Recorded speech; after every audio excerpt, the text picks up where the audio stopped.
chromatography, air is the enemy. Air is the easiest way to ruin a perfectly good chromatogram or ruin a column. This is how you use the pump wash instruction in Unicorn to improve your chromatography results. I hope you're ready. Let's run. The first thing you want to do is tighten the connections on the inlet you're going to be priming and put all the inlets into water. To prime the Avant, you'll need a syringe and a lure adapter. A lure adapter comes with the system and is connected to a bit of tubing. You can also buy a lure lock male to lure female adapter. I got a bag of these from a supply company for about $20. Connect the syringe and adapter to the pump head and have the end of the inlet in water. Turn the pump head paddle to open and pull the syringe until you see the liquid coming from the syringe. Do this for each pump head. Of course, I didn't turn the paddle far enough when I tried this, but eventually I got it. What I was looking for here was the liquid going into the syringe and the bubbles moving through the tube. Okay, so you've got your Avant primed using the syringe and the system is connected. So now you're going to go into Unicorn and you're going to open the systems control module. So the systems control module is one of these four at the bottom. It's the one with the C right here. And this is the systems control module. To prime the lines using the pump wash instruction, you're going to go here to manual, select manual, and then execute manual instructions. And the manual instructions window will open and you open the pumps and pressures radio button. Then you'll go down to pump wash, which is right here.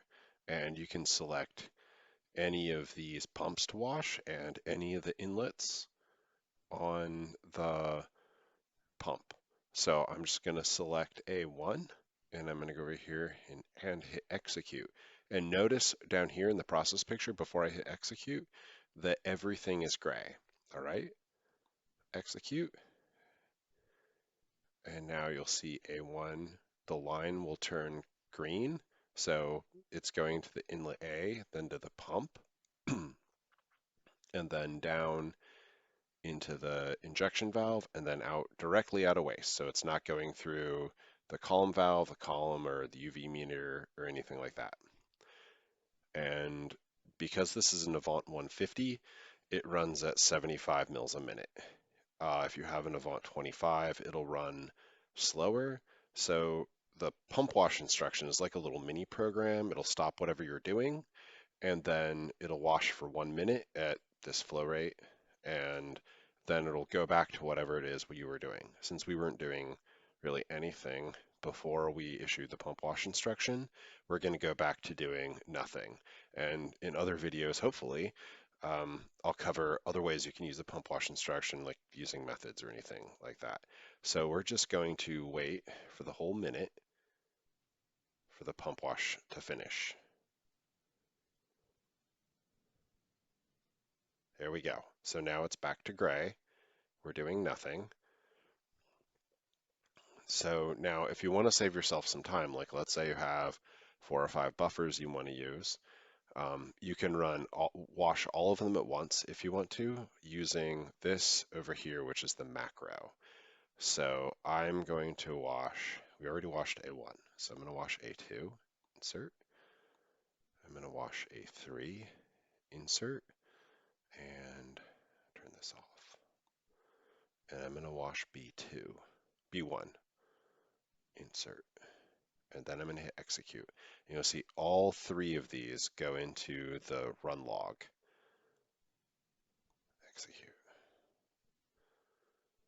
So now A2, and we can first, let's go over here to the run log, and you can see that all 3 instructions were issued, and then you can see the green line is now going for pump A, inlet A2, and it's going directly out of waste.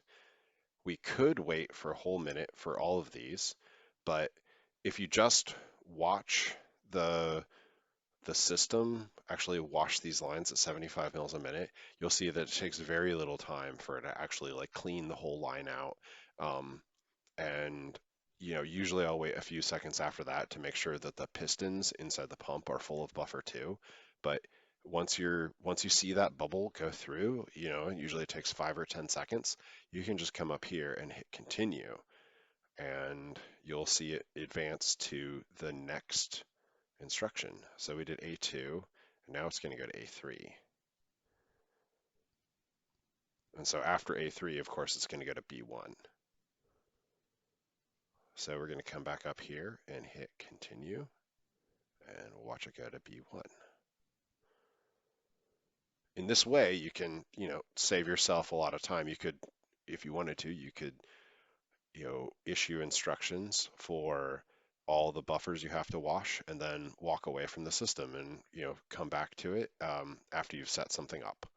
But let's say now we forgot a buffer. Oh, we need to do B2. Even after we've issued all those instructions, we can come back here and we can also just do B2 and execute. And so after I hit the continue button, you notice here, B2 was not originally issued. So we can issue it later and hit continue, and then it'll start washing B2.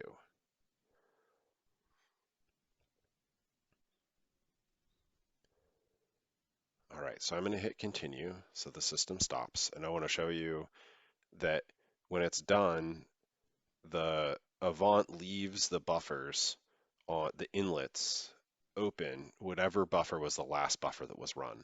So like it'll be on A3 and B2 here.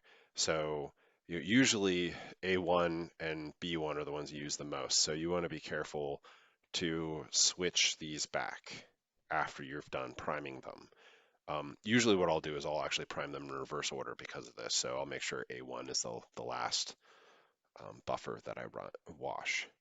So another thing you can do is you can issue all of these at once. So I don't even have the Q lines primed, so I'm not going to do this one, but I could issue also like S1 for the sample buffer, and I could run these. Now, what I want you to notice when we do this is that it'll wash each of these for 1 minute each in series, not all parallel at once. So this will take 3 minutes if I did one of these right here.